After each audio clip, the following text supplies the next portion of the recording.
नमस्कार.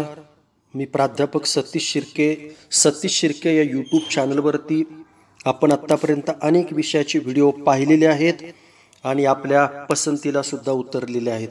आज आपण असाच एक व्हिडिओ त्या ठिकाणी पाहणार आहोत.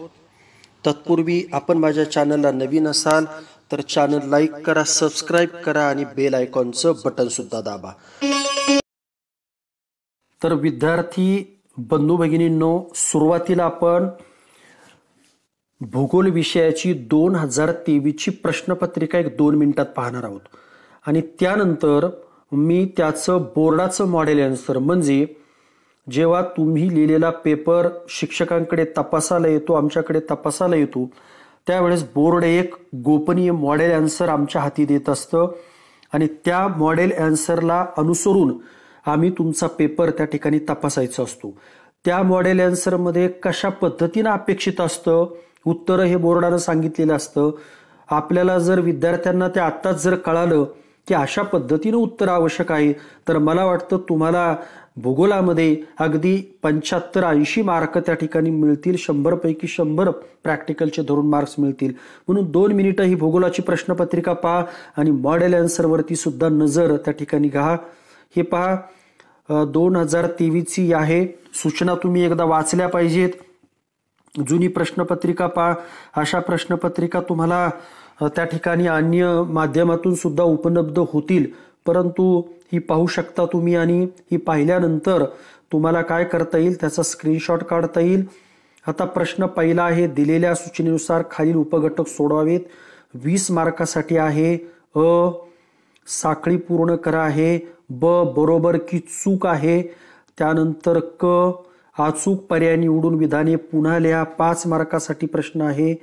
त्यानंतर ड आहे, पहा, पुढील विधाने दिलेल्या सूचनेनुसार पूर्ण करा. 5 गुणांसाठी आहे. त्यानंतर प्रश्न क्रमांक 2 आहे, पाहता, खालील विधानांची भौगोलिक कारणे लिहा. कोणते 4 लिहायचे. 12 मार्कांसाठी 3 मुद्दे अपेक्षित आहेत इथं. त्यानंतर खालील संज्ञांमध्ये फरक स्पष्ट करा. 9 मार्कासाठी आहे. 3 लिहायचे तुम्हाला इथे. त्यानंतर प्रश्न क्रमांक 4 अ आहे की नकाशा भरायचा आहे तुम्हाला. 6 सोडवायचे कोणतेही 8 पैकी. तर हा प्रश्न सुद्धा पैकीच्या पैकी गुण मिळवून देणार आहे, परंतु विद्यार्थ्यांनो याच्यासाठी सराव असणं अत्यंत गरजेचं असतंय.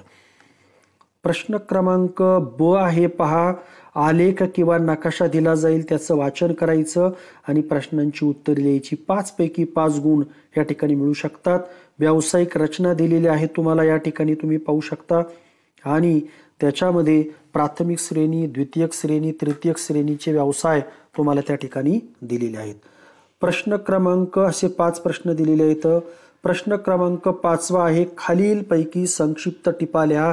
कोणत्याही 3 12 गुणासाठी आहे, म्हणजे 4 गुणांसाठी एक प्रश्नपत्रिका त्या ठिकाणी असणार आहे. प्रश्न क्रमांक 6 अ, खाली दिलेल्या उत्तराचं वाचन करून प्रश्नांची उत्तरे लिहा. 4 गुणांना आहे.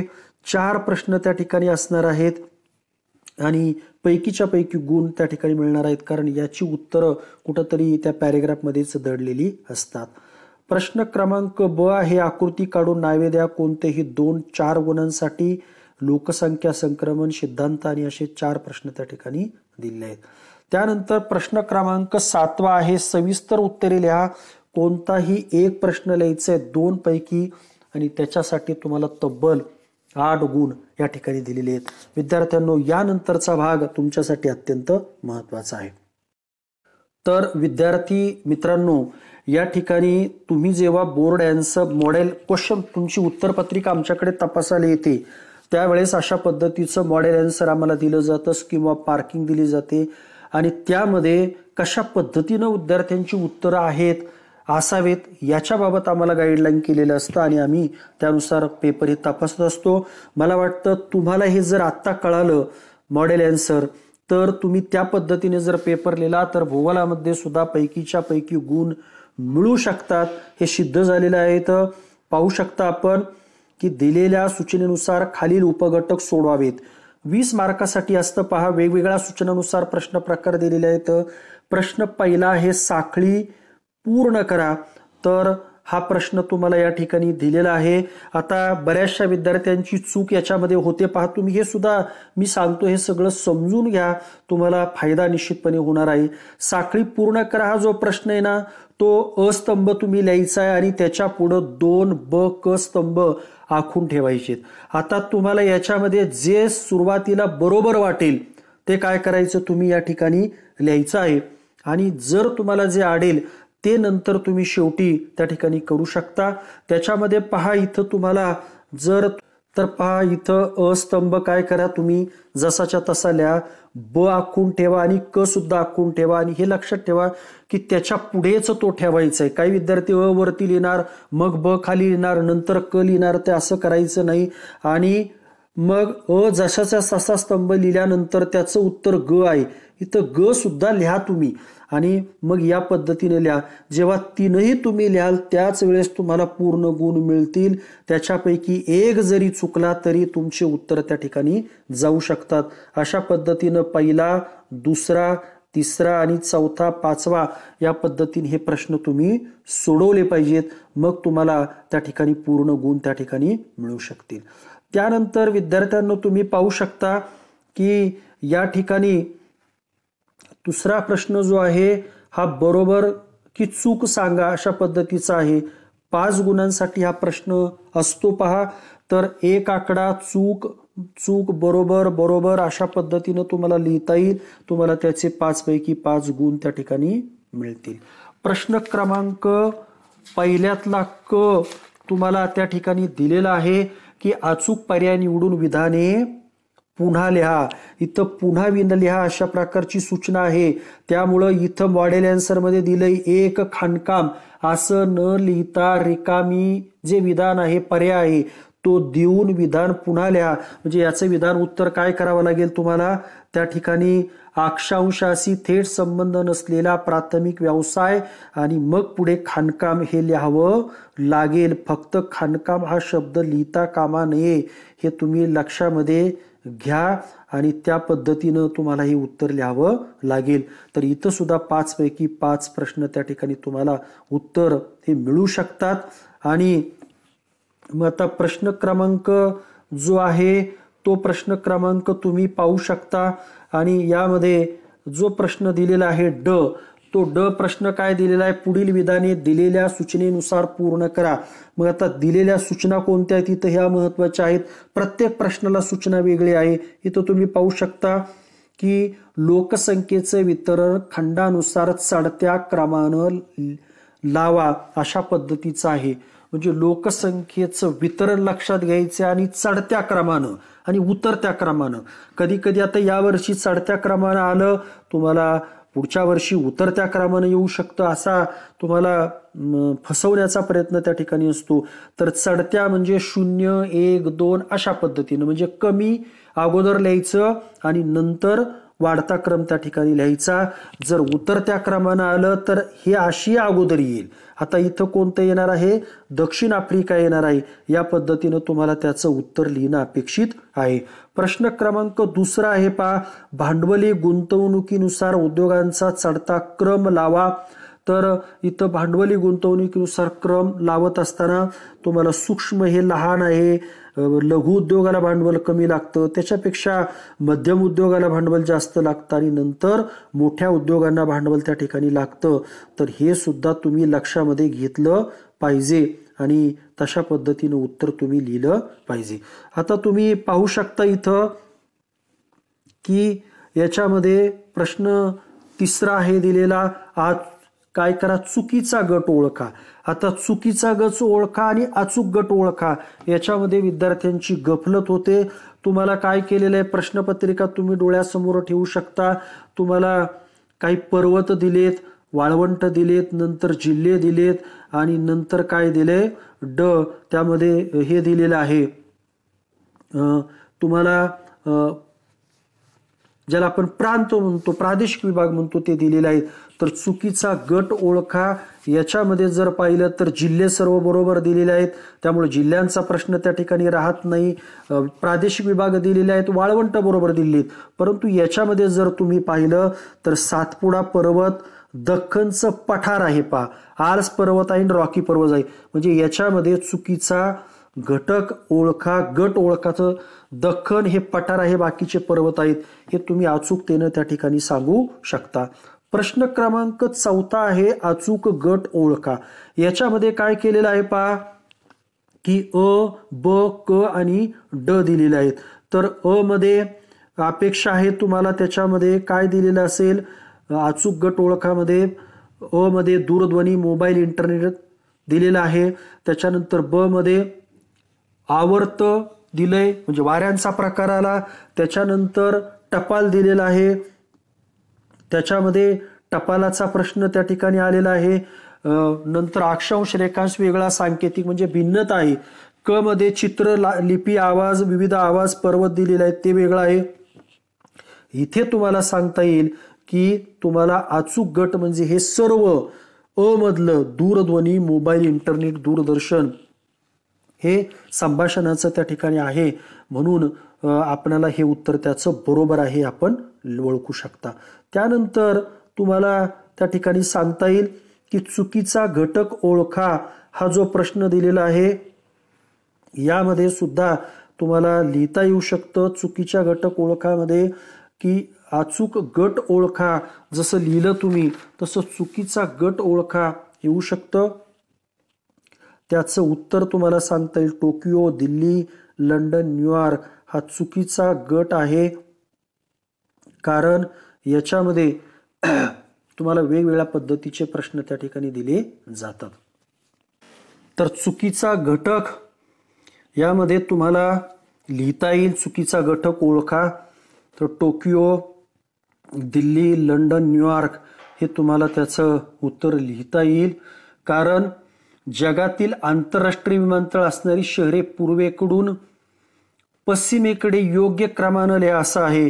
तर सर्वात पूर्वेकडे काय आहे टोकियो आहे जपानमध्ये, नंतर भारत दिल्ली, नंतर लंडन इंग्लंड आणि नंतर अमेरिका असा या पद्धतीने. तर थोडंसं तुम्हाला सूचना जी आहे ती सूचना चुकीची वाटते, ते तुम्ही लिहिलं पाहिजे. त्यानंतर भौगोलिक कारणे लिहा हा प्रश्न आहे. याच्यामध्ये कोणतेही 4 लिहायचे आहेत विद्यार्थ्यांनो, आणि कोणते 4 लिहित असताना तुम्हाला 12 गुण दिलेले आहेत, म्हणजे एका प्रश्नाला किती गुण आहेत 4 गुण आहेत. इथं तुम्हाला काय करावं लागेल की योग्य प्रश्नांची निवड त्या ठिकाणी करायची आहे, आणि योग्य प्रश्नांची निवड करून तुम्हाला काय करायचं आहे की 3 मुद्दे कुठले तरी आवश्यक त्या ठिकाणी आहेत. तुम्ही इथं पाहू शकता की पहिला प्रश्न कोणता दिलेला आहे तुम्हाला, वाहतुकीच्या सोयीमुळे लोकवस्तीत वाढ होते. तर तुम्ही हे उत्तर लिहित असताना त्याच्यामध्ये लोकांची ये जा सुलभ, विविध व्यवसायांना प्रोत्साहन, नवनवीन भूमींचा शोध याच्यामुळं वाहतुकीच्या सोयीमुळे लोकवस्तीत वाढ होते हे आपण सांगू शकतो. त्याच्यानंतर तुम्हाला कुठलेही 3-4 मुद्दे 3 सांगितलेत ना, 4 मुद्दे तुम्ही लिहा. 30 ते 40 शब्दामध्ये उत्तर लिहा, 7 ते 8 ओळीमध्ये उत्तर लिहा, महत्वाच्या शब्दाखाली अंडरलाईन करा. अशा पद्धतीची जर तुम्ही पाळलं, तुम्ही प्रश्नपत्रिका एका बाजूला ठेवा विद्यार्थ्यांनो, आणि इथं दिलेले मुद्दे पहा, हे मुद्दे तुमच्या उत्तरपत्रिकेत आले पाहिजेत आणि या शब्दाखाली अंडरलाईन असली पाहिजे, हे तुम्ही लक्षामध्ये घ्या. तर इथं तुम्ही पाहू शकता कॅनडामध्ये 3रा प्रश्न आहे, लाकूड तोडीचा व्यवसाय विकास झालेला आहे. तर त्याच्यामध्ये सूचीपर्णी वृक्ष आहे, कॅनडामध्ये मऊ लाकूड आहे, एका जातीचं वृक्ष, वर्गीकरण सुलभ, सुगम वाहतूक, हिवाळ्यात लाकूड तोड, उन्हाळ्यात बर्फ वितळणं, प्रवाहाबरोबर लाकूड वाहून नेली जाते आणि कारखान्यापर्यंत सुलभ वाहतूक. एवढे किती 9 मुद्दे दिलेले आहेत. तुम्हाला किमान 3 ते 4 मुद्द्यांचं विश्लेषण केलं तर पूर्ण गुण मिळतात. तर अशा पद्धतीने हे वेगवेगळे प्रश्न ठेवा. या उत्तरपत्रिकेचा स्क्रीनशॉट काढा किंवा तुम्ही वहीमध्ये हे मॉडेल आन्सर लिहून घ्या, तुम्हाला फायदा त्या ठिकाणी होईल. त्यानंतर तुम्हाला प्रश्न दिलेला आहे की आपण पाहू शकतो फरक स्पष्ट करा, हा जो प्रश्न आहे तो कोणतेही 3 लिहायचे 9 गुण आहेत. इथं सुद्धा खालीलपैकी कोणत्याही 3 मुद्द्यांना 3 गुण, म्हणजे 3 मुद्दे असले की तुम्हाला 3 गुण मिळू शकतात. फरक लिहित असताना तुम्ही असे 2 भाग करणं गरजेचं आहे. इथं पहिला टप्पा, 5वा टप्पा आणि अशा पद्धतीने मध्ये रेषा ओढायची आणि एक एक पॉईंट लिहायचा. काही विद्यार्थी एकाखाली एक लिहितात, तो चुकीचा आहे असं म्हणणार नाही, परंतु अगदीच बरोबर आहे असंही म्हणता येणार नाही. तर हे मुद्दे म्हणजे प्रश्न पहिला टप्पा आणि पाचवा टप्पा. तर इथं फक्त पॉईंट दिले 6. पहिला टप्पा अतिशय स्थिर असतो, दुसरा टप्पा ऋणात्मक वाढीचा टप्पा असतो. विद्यार्थ्यांना हे पॉईंटनुसार वाक्य तयार करायचे, नुसते पॉईंट लिहायचे नाहीत. आणि किमान एक 4 ते 5 मुद्दे तुम्ही लिहिणं गरजेचं आहे. तर तुम्हाला याच्यामध्ये पूर्ण गुण त्या ठिकाणी मिळू शकतात आणि हा प्रश्न तुमचा तयार त्या ठिकाणी होऊ शकतो. दुसरा प्रश्न त्या ठिकाणी आहे विस्तारणारा मनोरा आणि संकोचणारा मनोरा. तर याच्यामध्ये सुद्धा तुम्हाला किमान 4 मुद्दे लिहायचे असतील आणि हे तुम्हाला 4 मुद्द्यांचे पॉइंट्स तुम्हाला त्या ठिकाणी दिलं गेलं गरजेचं आहे. तिसरा प्रश्न आहे फरक केंद्रित वस्ती आणि विखुरलेली वस्ती. तर केंद्रित वस्तीमध्ये दाट लोकसंख्या असते, विखुरलेल्या वस्तीमध्ये विरळ लोकवस्ती असते. इकडे संख्या जास्त, इकडे संख्या कमी. इथं एकमेकांजवळ घरं असतात, इथं दूर दूर अंतरावरती असतात. अनुकूल हवामान असतं, शेतीचा विकास, औद्योगिकरण इत्यादी कारणांना अस्तित्वात येतात. आणि इथं मात्र शेती, मुबलक पाणी, लाकूड तोड इत्यादी कारणांना अस्तित्वात येतात. तर तुम्हाला हे या पद्धतीने लिहिलं पाहिजेत, पॉइंट लिहू शकता. आता दुसरा सुद्धा आहे इथं मळ्याची शेती. मळ्याच्या शेतीमध्ये जर पाहिलं तर एका बाजूला मळ्याची शेती आणि दुसऱ्या बाजूला विस्तृत व्यापारी शेती. मळ्याची शेती कुठे केली जाते? उष्णकटिबंधात. विस्तृत शेती मध्य अक्षवृत्तीय प्रदेशात. मळ्याची शेती डोंगरोत्तरावर. विस्तृत सपाट प्रदेश. पशुपालनास पूरक नाही, पशुपालनास पूरक आहे. यंत्राचा फारसा वापर नाही. हे पॉइंट विद्यार्थ्यांना तुम्ही लक्षात घ्या आणि या पॉइंटनुसार काय करा, तुम्ही त्याची उत्तरं तुम्ही लिहिली पाहिजेत आणि याचा तुम्ही स्क्रीनशॉट सुद्धा काढून घेऊ शकता. प्रश्न 5वा आहे पहा प्राथमिक व्यवसाय आणि द्वितीयक व्यवसाय. तर हे जे सुद्धा पॉइंट दिलेले आहेत या पॉइंटनुसार तुम्ही काय करायचं आहे, उत्तरं त्याची लिहायची आहेत आणि वाक्य तयार त्या ठिकाणी करायचं आहे. आता हा महत्वाचा प्रश्न आहे. प्रश्न क्रमांक 4. खालील माहिती नकाशामध्ये पुढील बाबी योग्य चिन्हांच्या साहाय्याने दाखवा आणि सूची तयार करा. हा भाग आहे. तर तुम्हाला याची नकाशा पुरवली जाईल. त्या पुरवणीमध्येच हा प्रश्न सर्व सोडवायचा आहे आणि पेपरच्या शेवटी जोडायची. जरी मध्ये लिहिला तरी लगेच मध्ये ती पुरवणी काही घालायची नाही. अशा पद्धतीने तुम्हाला हा नकाशा भरायचा आहे. याच्यासाठी सराव आवश्यक असतो विद्यार्थ्यांनो. आणि हे पहा इथं सूची दिलेली आहे, ही सूची सुद्धा आहे. सूचीमध्ये जशा पद्धतीचा रंग, जशा पद्धतीचा सिम्बॉल वापरतात तशाच पद्धतीने तो वरती सुद्धा आला पाहिजे नकाशामध्ये. आणि याच्यासाठी कलर पेन्सिल वापरू शकता, पेन नाही, स्केच पेन नाही, हे लक्षात ठेवायचे. प्रश्न क्रमांक ब आहे पहा विद्यार्थ्यांनो, नकाशाचं वाचन करून प्रश्नांची उत्तरे लिहा. तर नकाशाचं वाचन करत असताना अचूक करा. आकृतीचं वाचन असेल, नकाशाचं वाचन असेल, तुम्ही व्यवस्थितरित्या पहा. तुम्हाला याच्यामध्ये व्यावसायिक रचना दिलेली आहे आणि 5 प्रश्न दिलेले आहेत, त्याची उत्तरं त्याच्यात दडलेली आहेत. तुम्ही एक 10-5 नकाशा वाचनाचा आणि आकृती वाचनाचा सराव जर केला तर तुम्हाला हे चांगल्या पद्धतीने येऊन इथे पूर्ण गुण त्या ठिकाणी मिळू शकतात. आता पहा प्रश्न क्रमांक 5वा आहे. खालीलपैकी संक्षिप्त टिपा लिहा. कोणत्याही 3 आहेत. म्हणजे 12 गुणांना जर असेल तर एका टिपेसाठी तुम्हाला 4 गुण त्या ठिकाणी दिलेले आहेत. आता प्रश्न पहिला जो आहे आपला तो भूरचनेचा लोकसंख्या वितरणावरील प्रभाव सांगायचा आहे आणि त्याच्यासाठी तुम्हाला भूरचनेमध्ये पर्वत, पठारे, मैदान, किनारपट्टीचे मैदान, सागरी बेट आणि त्याची उदाहरणं द्यायची आहेत. आणि या पर्वत, पठार, मैदान इथं कशा पद्धतीने लोकसंख्या आहे आणि त्याचा कशा प्रभाव झालेला आहे हे तुम्ही सांगू शकता.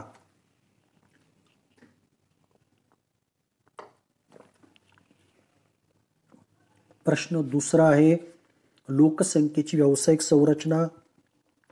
तर या पद्धतीनं पॉइंट अपेक्षित आहेत. किमान 4 गुण असले पाहिजेत, एक पानभर उत्तर असलं पाहिजे विद्यार्थ्यांनो. याच्यामध्ये तुम्ही आकृती काढा, पेन्सिलचा वापर करा, नकाशाचा वापर करा, टी डायग्रॅम काढा, काही ना काही तुम्ही तिथं उत्तरं लिहिली पाहिजेत. 5 प्रश्न आहेत, पैकी 3 लिहायचेत. आता हा शेवटचा 5वा प्रश्न मी तुम्हाला सांगू शकतो की हा प्रश्न काय आहे, भूगोल अभ्यासकाची कौशल्य. तर एवढी कौशल्य दिलेली आहेत की तुम्ही एकाखाली एक पॉईंट टाकून जर लिहिले तर तुम्हाला पैकीच्या पैकी गुण मिळतील. किमान 5 मुद्दे लिहा, 5 मुद्द्यांचं विश्लेषण करा आणि मोरलेले नुसते मुद्दे एकाखाली एक लिहून काढा, जेणेकरून तुम्हाला हे येतंय सर्व असं तुमच्या लक्षामध्ये आणून देता येईल.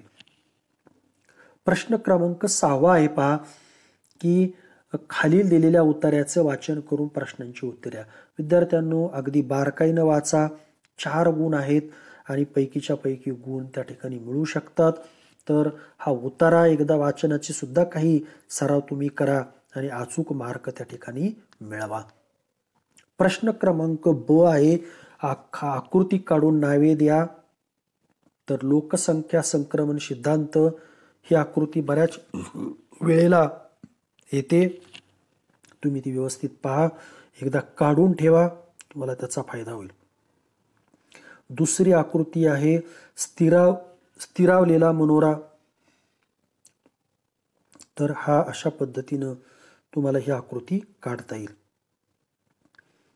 त्यानंतर भूगोलाचा अन्य विषयाशी असलेला संबंध.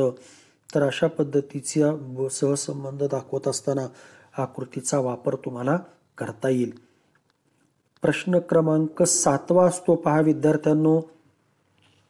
हा प्रश्न जर तुम्ही पाहिला तर याच्यामध्ये सविस्तर उत्तरे लिहा, कोणतंही एक लिहायचं आहे आणि त्याच्यासाठी किती गुण आहेत, 8.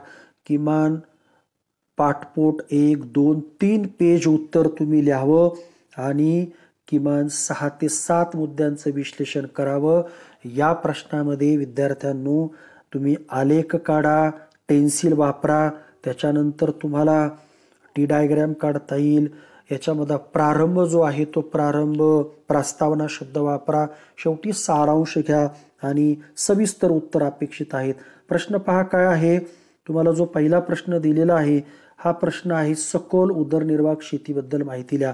तर ही सुरुवात करत असताना तुम्ही काय करा, या प्रश्नांचं उत्तर लिहित असताना प्रस्तावना शब्द तुम्ही टाकू शकता. त्याच्यानंतर मग तुम्हाला उदरनिर्वाह शेतीबद्दलची संज्ञा थोडक्यात तुम्ही सांगा. नंतर त्याचे माहितीबद्दल जे पॉईंट आहेत ते वैशिष्ट्य तुम्ही सांगायचे अगोदर आणि वितरण सांगायचे. हे पाहिजे पॉईंट दिलेले आहेत, तर हे वितरण तुम्ही लिहिलं, त्याचे पॉईंट टाकून लिहिलं पाहिजे. वैशिष्ट्य लिहा, वितरण वैशिष्ट्य मुद्दा टाका, ते काय वैशिष्ट्य लिहा, वितरण मुद्दा टाका, त्याची वैशिष्ट्य लिहा. नंतर फायदे किंवा महत्त्व असा शब्द टाका आणि तुम्हाला सखोल उदरनिर्वाहाचे फायदे 2-3 लिहा, महत्त्व लिहा. समस्या तुम्ही लिहू शकता शेवटी आणि ही सखोल उदरनिर्वाह शेती कुठं आहे जगामध्ये हे पेन्सिलच्या साहाय्यानं दाखवा. तुम्हाला 8 पैकी 8 गुण हे मिळतील. विद्यार्थ्यांनो प्रश्न क्रमांक 2 आहे, उद्योगाच्या स्थानिकीकरणावर प्राकृतिक घटकांचा होणारा परिणाम स्पष्ट करा. आता याच्यामध्ये सुद्धा प्रस्तावना शब्द वापरा. त्यानंतर मग तुम्हाला प्राकृतिक घटक हे एकदा सरळ एकाखाली एक लिहून टाका आणि मग एका मुद्द्याचं काय करा तुम्ही, मग याचं विश्लेषण करा, हवामानाचं विश्लेषण करा, खनिज संपत्ती, पाणी, जमिनीची उपलब्धता, अशा पद्धतीने तुम्हाला करता येईल. हे सुद्धा 3 पानं उत्तर लिहिलं पाहिजे, सविस्तर उत्तर लिहायचे. 8 मार्काला प्रश्न आहे आणि उद्योगाच्या स्थानिकीकरणावर प्राकृतिक घटकांचा होणारा परिणाम हे सुद्धा तुम्हाला भारताचा नकाशा दाखवा, महाराष्ट्राचं टेन्सिल दाखवा, जगाचं टेन्सिल दाखवा. काही उद्योगाच्या स्थानिकीकरणावर प्राकृतिक घटकाचा कसा अनुकूल आणि प्रतिकूल परिणाम झालाय हे तुम्हाला सांगता येईल. विद्यार्थ्यांनो अशा पद्धतीनं तुम्ही हे मॉडेल आन्सर एकदा लक्षात घ्या आणि या पद्धतीनं संपूर्ण उत्तर काय करा तुम्ही लिहू शकता. तुम्हाला अन्य सुद्धा अनेक प्रकारचे व्हिडिओ माझ्या चॅनलला त्या ठिकाणी पाहायला मिळतील. तुम्ही चॅनलला एकदा सविस्तर व्हिजिट करा, तुमच्या अनेक प्रश्नांची उत्तरं तयार होतील. धन्यवाद.